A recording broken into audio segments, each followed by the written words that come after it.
Have you ever looked at yourself in the mirror and asked why you're not like Steve Jobs, Elon Musk, or Larry Page?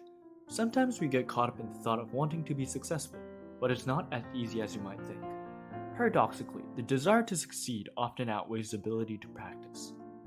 What kind of year was 2020 for you? For some, it may have been a terrible year, and for others, it might have been a period of rest. Amid all the chaos, I also tried hard to simply live my life, but it wasn't as easy as I thought. COVID only just made me lazier, and one day I found myself watching YouTube the whole day without doing anything productive. So, realizing the need to change my daily routine, I read a book about habits. Today, I would like to introduce you to a book that can help you take one step closer to success. This is a book about habits. I found all the 40 habits listed in the book really helpful, but today I would like to tell you about only 3 of these 40 habits that I personally found most important and practical. Habit number 1. Draw an image of yourself in a failed future. As Thomas Edison once said, I have not failed 700 times. I have not failed once. I have succeeded in proving that those 700 ways will not work. When I have eliminated the ways that will not work, I will find the way that will work. Humans are more negative than we think. No matter what we do, we suffer from failure rather than success, and worry rather than hope. But have you ever really thought about the causes of failure? If you think deeply about the causes of failure, it is often simpler than you think. It is simply the fear and anxiety of failure that engulf your will to overcome failure. According to Don Joseph Goey, author of The End of Stress, 4 Steps to Rewire Your Brain, 85 of the things we worry in the future will never actually happen. There are also studies that show that extreme stress is associated with cancer, various heart diseases, and lowered IQ. So what should we do? Everyone is equally concerned about failure when doing something.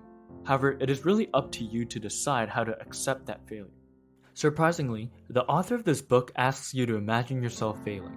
However, when imagining yourself failing, think carefully about the causes that led to your failure, and eliminate any obstacles before starting to do work. After analyzing the reason why you couldn't solve the problem, you're only left with the reason why you can do it. Habit number 2. Don't hesitate. Boldly have it out. Your success is easier than you think, because most don't even start. Peter Thiel, PayPal founder and the author of the book 0 to 1, said brilliant thinking is rare, but courage is an even shorter supply than genius. I personally think this is very true. If the goal is a scenario that only exists in your head, you will never start until you die.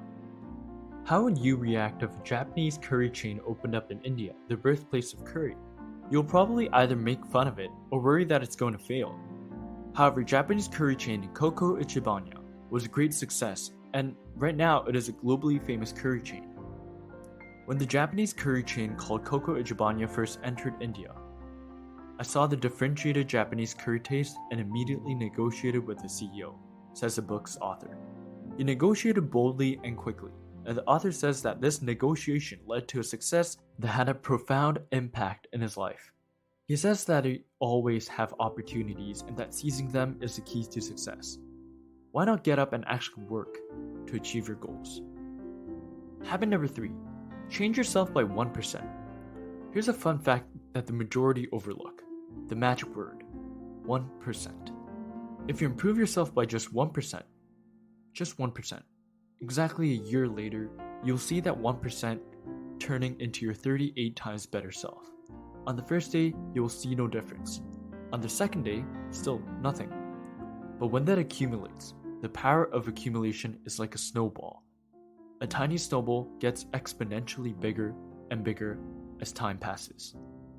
Then what does it take to make a 1% difference? It's simple. If you couldn't finish work today because you lack time, work on your time management to reorder your to-do list. If you like funds, you can utilize crowdfunding for your startup. If you like labor, you can request the HR manager for team support. It all starts from a small change, a change that most don't even care to bother. But the author guarantees, even that slightest improvement, that tiny 1%, can change your life and destiny.